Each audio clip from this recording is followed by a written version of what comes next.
Welcome to Education in Focus. I'm your host, Eliana Kernodle. While many states expanded and adopted school choice programs in 2024, some advocates are excited about new education opportunities for families in 2025, made possible because of this year's election results. Joining me to dig into this story is Chalkboard News editor Brendan Clary. Brendan, what states created or expanded school choice programs in 2024? Yeah, it's a great question. I spoke with Ed Tarnowski, who is the policy and advocacy director at EdChoice, and he's got an eagle eye for, what happened in 2024, and I think a really good idea about what's going to happen in 2025 regarding school choice measures.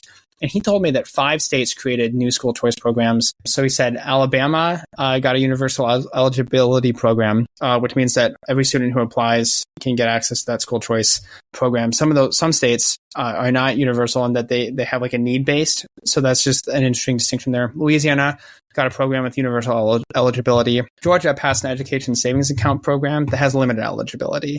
So then Tarnowski also told me that Nebraska created a new program, but it was overturned by a ballot measure in November. So that's an interesting kind of thing that we've seen as well. Some states will have a school choice program, and then voters say we don't want this. So it happened, but it was undone by voters. And Tarnowski said that it's essentially defunct, but that was technically one of the 5. And he also said Wyoming created a new program, their first education savings account, or ESA.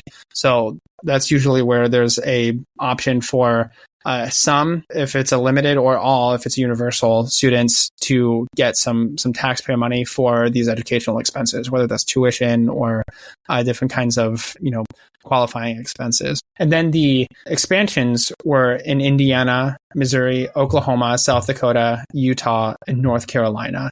And specifically Utah, that was a big expansion, Tarnowski told me, because of the state's program funding. It doubled the number of students who are eligible for the program, which so he talked very highly of how that was a big change. In North Carolina as well, Tarnowski said that the legislature overrode the governor's veto on legislation to expand its school choice program. So they passed legislation to expand it.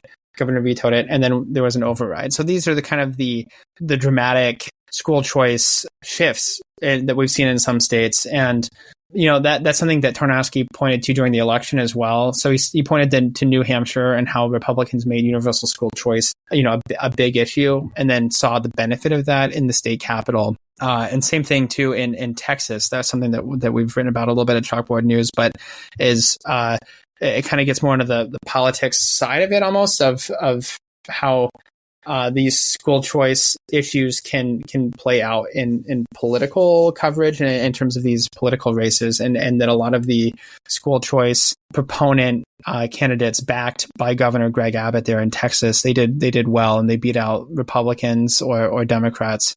Republicans in the primaries, and I think Democrats at the polls in November. And so it's very interesting to see that. And Texas is a very interesting state too, because you had a lot of Republicans against school choice because of these rural school districts that did not want their money to go toward other school choice options, essentially. So it's a very interesting kind of example there in Texas to see how that played out politically for some of these candidates. So those are the big states that created new programs or had some of those expansions there. And what is he expecting in the year to come?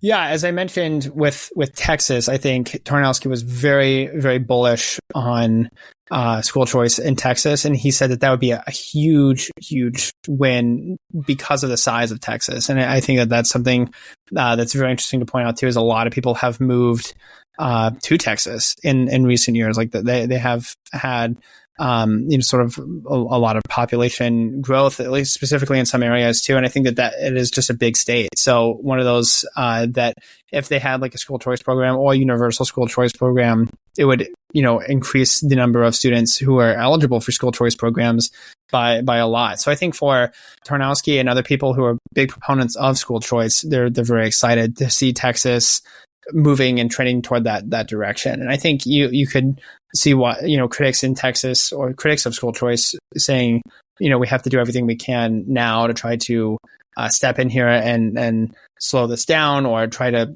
come up with some limitations. And that was, a big point of contention in Texas. during some of the special sessions on school choice, and it's a big back and forth, right? This is a niche issue in terms of all policy.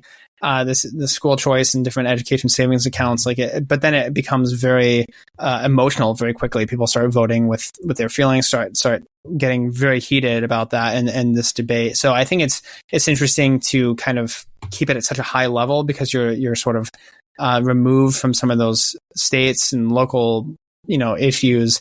You're sort of far away from the district level, right? Because you're at this kind of this top perspective.